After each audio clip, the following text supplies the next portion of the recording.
friends, it's Shereé, and in this episode of the Summer Vacation Sewing Series, I am bringing you the final garment in the series. But first, if you're new to my channel, welcome, and if you're a returning person, thank you so much for your continued support. All right, let's get into it. This is season 2, episode 4 of the Summer Vacation Sewing Series. And if you're not familiar with this series, let me give you a little background information.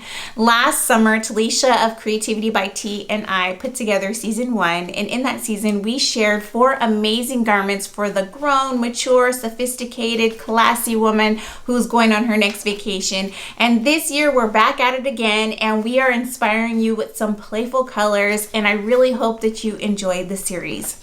In today's episode, Talisha and I will be sharing with you the perfect travel outfit / two-piece outfit, and I really hope that you like the pattern that I put together. After you watch this video, make sure that you head over to Talisha's channel so that you can see the awesome two-piece garment that she made. For mine, I decided to go with Simplicity S9714, and I will insert pictures of this pattern on the screen. I'm going to read a little description of this pattern. This is a jacket with a shawl collar feature, side ties, and patch pockets. The jacket sits below the waist, and it comes with the option of either making shorts or pants. I chose to make the pants, and the pants have a zip front, and you're supposed to use a hook closure, but I personally prefer a button closure, so I added a button closure, and it has elastic in the back and really nice slash pockets. The suggested fabrics for this pattern are going to be your linens, cottons, your rayon suitings, your denims, and your crepes. I personally chose to use a rayon linen blend that I purchased from Joann fabric. Notions that you'll need for this pattern are lightweight interfacing. You're going to need a 5/8 inch button. You're also going to need a 7-inch zipper. You'll need 3/4 yard of 1 1/4 inch elastic. You'll need 1 hook and eye bar enclosure should you decide to follow the instructions on your closure. The size range on this pattern is an 8 to a size 26. So definitely this is a very size inclusive pattern. I'm going to break down the sizing for you. The bust for the size 8, which is the smallest size, is a 31.5. The waist is a 24, and the hip is a 33.5. For the size 26, which is the largest size in the range, the bust is a 48, the waist is a 41.5, and the hip is a 50. I chose to make the size 16, and the size 16 has a 38 bust, 30 waist, and a 40 hip.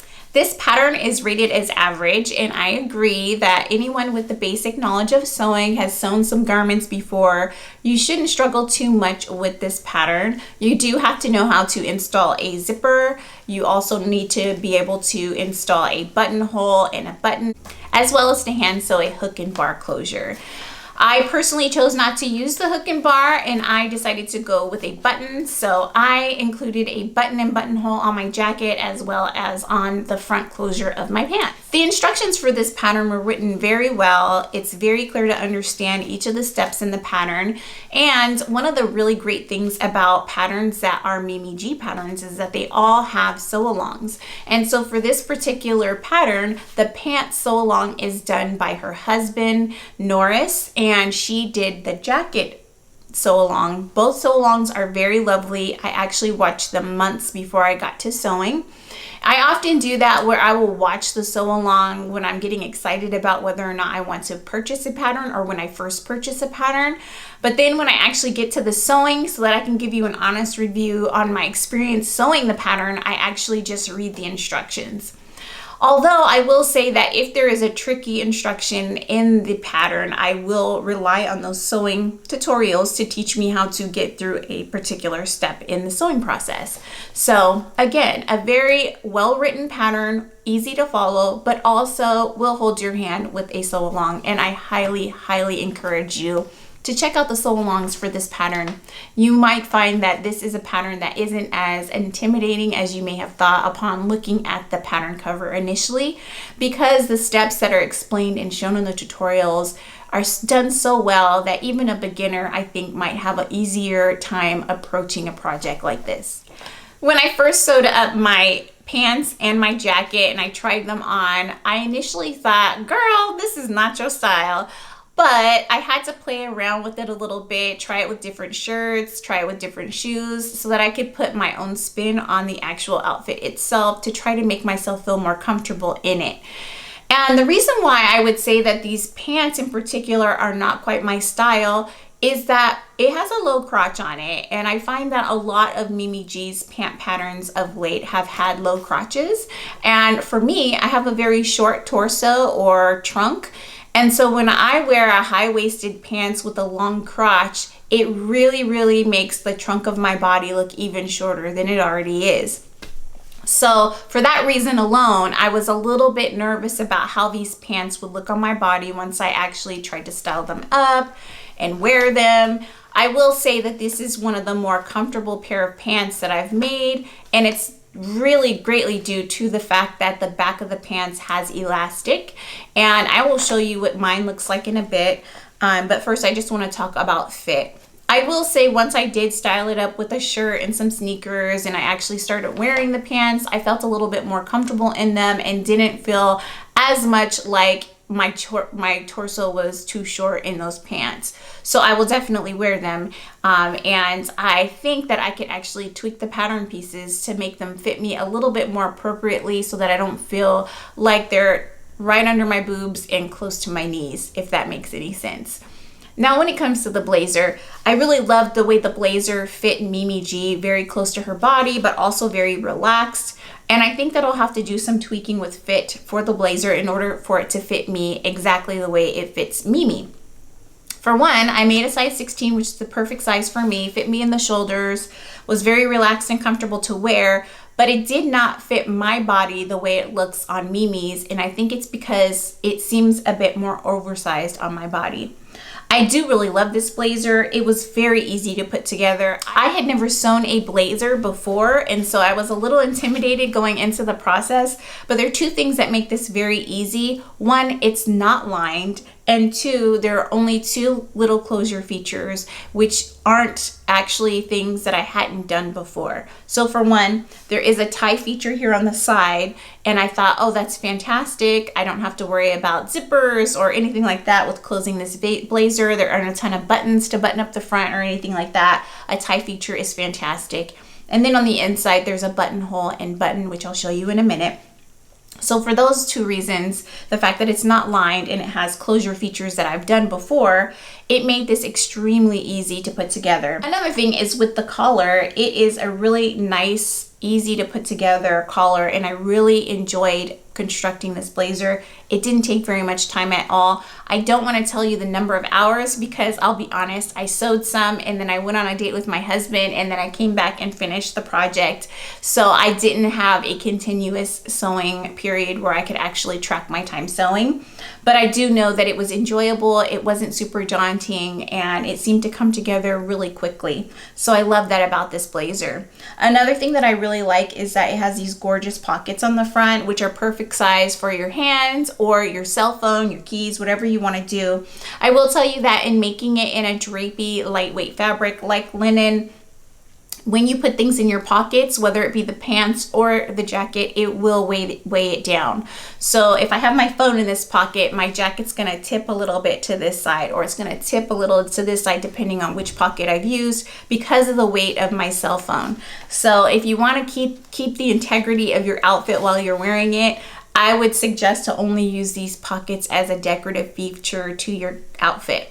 As far as the pants go, I would say, if you have something light you want to pop in your pocket, like a lipstick or an inhaler or anything like that, the pockets on the pants are perfect for that. I would not advise that you put your cell phone or anything heavy like that. Even your car keys, if you don't have a ton of keys on your ring, could probably go in your pockets of your pants just fine without worrying about it changing the style or the way the pants look on your body. However, I did find that I like to use my pockets, which we already knew, friends. And so as I was wearing my pants and putting anything in my pockets, because the things that I tend to carry are a bit hefty, I had the issue of my waistband coming down on one side because it was so much heavier on this pocket than on this pocket. So just something to note when you're choosing your fabric types, that lighter weight fabrics will definitely require you to put less heavy things in your pockets. So just a note. Let's talk about the closures of this blazer. So in addition to this tie feature here, if you open it up, on one side you have a buttonhole, and then on the other side you have your button. I hope you can see that in the camera. And I chose to use my gorgeous Pigeon Wishes buttons. I believe they're called the Kaleidoscope buttons. And if you look closely, they're just really beautiful buttons. Lots of gorgeous colors in there. I hope that it translates well on camera. These are my pants, and as you can see, they are really nice looking pants. I found them to be so professional looking, and I felt really put together while wearing them. I mean, you could go to any number of summer business occasions wearing this, but it definitely would be perfect for your next vacation, because while it does look very professional and put together, perfect for a dinner or something like that, it's extremely comfortable. So I think that this could be like the perfect travel outfit too. Lightweight, comfortable, put together, but also, depending on your shoe choice, could be so dressed up. The pockets themselves are really beautifully constructed. As you can see, I chose to use a button on my pants instead of the hook and bar closure, because I find that with some of the ready-to-wear pants that I own, the ones that have the bar, if you are someone that stands up and sits down and stands up and sits down a lot throughout your day, I have found that they will unhook sometimes, and that really bothers me. So I personally thought it would be more beneficial for my style and my level of comfort to do a button. And I think they look gorgeous, and especially because I picked such a beautiful button, I think it is a wonderful style feature. As you can see, under the button is a zipper. And that's my zipper. It came out really great, if you can see that. And I loved the instructions for putting together this zipper. They were really easy to follow. My zipper came out perfect. I love it so much. And like I said before, not only are the instructions really well for creating your zipper closure, but also there's a sew along that will walk you through the steps in addition to that.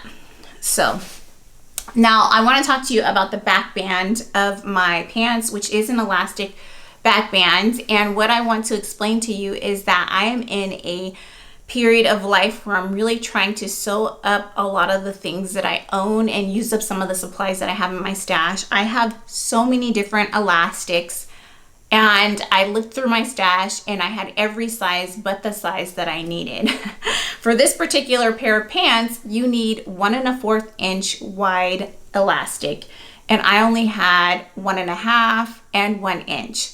Well, the 1 inch elastic was definitely going to be too small, and there was going to be a lot of space above and below the elastic in the waistband, and I thought that would look really bad. So I went ahead and went with the 1 1/2 inch elastic, and as you can see, it does not fit in the casing. So in other patterns, I have gotten away with this trick, especially if it is something that is knit, or maybe it's a woven that has a bit of stretch in it. I have found that I've been able to get away with using an elastic that is slightly larger than what is recommended. However, in this fabric, it being a lightweight but still tightly woven, it didn't allow the elastic to lay flat in the waistband. So it does tend to roll a bit to the inside. So just a note to you, when you make your pants, be sure to get the correct measurement of elastic for your waistband. Don't mess around with it. Get the good stuff, okay? That's my recommendation to you. And now 1 1/4 inch elastic is on my shopping list, because I don't know how it is that I don't have that measurement of elastic in my stash. I really do enjoy wearing these pants. After taking my pictures and actually spending a full day wearing them, I found them to be a bit more flattering than what I had given them credit for initially. Do I still prefer a pair of pants that is a little less high-waisted with a more fitting crotch? I think so, but I will still wear these quite a bit. And I also think that since I've added this kaleidoscope button, I could probably also pair this with my Helen's Closet button-up top, the Gilbert top that I recently shared in a video. That is a blue linen, and I think that would be so complimentary to these pants, really making this a fantastic pair of pants for vacation, because I definitely love taking my Gilbert tops on vacation. I've done it twice now, and so I think that that would be such a great pairing. And I could actually play with colors by pairing this red cranberry type of color with that navy blue button up that has the same multicolored buttons. And this color is actually one of the colors that's in the buttons, so it'll just draw everything together. And I think that I'll actually get a lot of wear out of these pants. They're very comfortable, they're very cute. One thing that I think I might do in the future after adjusting fit issues with the crotch is I also might take some length off of them. I can tell that this was drafted for someone taller than myself, and so just to crop them a bit so that you can see more of my sneakers, or so that I could feel that it is more of a summer pair of pants. I do love these and I will definitely wear them. Let's talk about a first time experience that I had while sewing the blazer. Now, Mimi G's tutorial, she shared a technique that I had never even seen or thought about using before, and that was, instead of adding a gathering stitch at the sleeve cap, I believe that's what it's called right here, in order to fit it to your tops or your blazers, that you could put tiny little clips along the front and the back of the blazer pieces. So along this front and this back at the sleeve cap, you can put tiny little slits, and what you do is you spread the fabric to fit your sleeve cap. I hope what I'm saying makes sense. And so it makes it a little bit easier because you're spreading the fabric and it kind of like spreads out like this, instead of having to do all of those gathering stitches. So it's personal preference on how you approach it. It was just my first time seeing that technique and I gave it a try. I did, however, find that I had to go in and do a gathering stitch on one of the sleeves because it didn't spread quite as much as I thought that it needed to. However, that is a technique that I will try again in the future, because if you can get away with just doing the little snips and spreading the fabric in order to fit the cap, that is much quicker than adding a gathering stitch, gathering it, pulling the thread out, and all of that. So that was definitely cool, and I'm glad I tried that technique. Now I'm going to insert some video clips and pictures that I took while wearing this outfit. You'll be able to see how I styled it. I chose to pair this with a brown yummy tank top. I love them because they kind of snatch my waist and make me feel a little bit more sexy and put together, and so I love wearing them as a base piece. I'm actually wearing one now. This is a bodysuit by them. Anyway, I paired it with some gold sneakers that have a Nike swoosh that is the same color as the two-piece, and while a lot of people won't even notice that detail, to me, I thought it made it extra special. I also wore a gold dumpling bag, which I'm not sure if it made it into the pictures or not, but I definitely thought that was a cute pairing because they matched my shoes. Now, the videos and pictures I tried to take on the beach were a struggle because it has been very overcast here, as though it wants to rain, but there's no rain. So it's quite frustrating, and it was really difficult to get the perfect lighting conditions. So I came home and took some pictures in my classroom with my backdrop and everything. And so hopefully those pictures are able to showcase the garments a little bit better. I really enjoyed wearing this garment and taking pictures in it, and I can say that this blazer in particular would be perfect for a summer vacation because you can take it with you to dinner, and whether you decide to wear it over the shoulder or even just carry it with you in the evening, it's nice to have a light blazer to put on top of your garment. You can pair this blazer with a dress, you can pair it with any number of things that you pack in your suitcase, and if you do it in the right color, it can be a neutral item that can pair with everything in your suitcase. I do think that I like how cool it looks opened versus closed, but it does look really nice closed and put together. So those are the two garments. I hope you enjoyed hearing about them. I highly recommend this pattern. I think that it is a fantastic pattern. Like I said before, it's easy to understand and easy to follow along. I definitely think that it is a very cool look and could be the perfect addition to your next summer vacation on a resort. If you enjoyed this video, please do give me a thumbs up, and if you haven't already, please do subscribe to my channel. Make sure that you check out the playlist below so that you can see all the previous episodes of the Summer Vacation Sewing Series. This is the fourth and final episode for this season, and in this season, we actually gave you a beautiful dress, we gave you a beautiful jumpsuit, we gave you a swimsuit and a swimsuit cover-up, as well as now a two-piece travel outfit or just two-piece item, the two-piece garment that you can take on your next vacation. So I hope you enjoyed it. If you did, make sure that you give me a thumbs up and subscribe. And don't forget to head over to Talisha of Creativity by T's channel so that you can see the 2-piece that she made. I hope you have a fantastic day, and I really hope you enjoy the rest of your summer. Talk to you soon. Bye.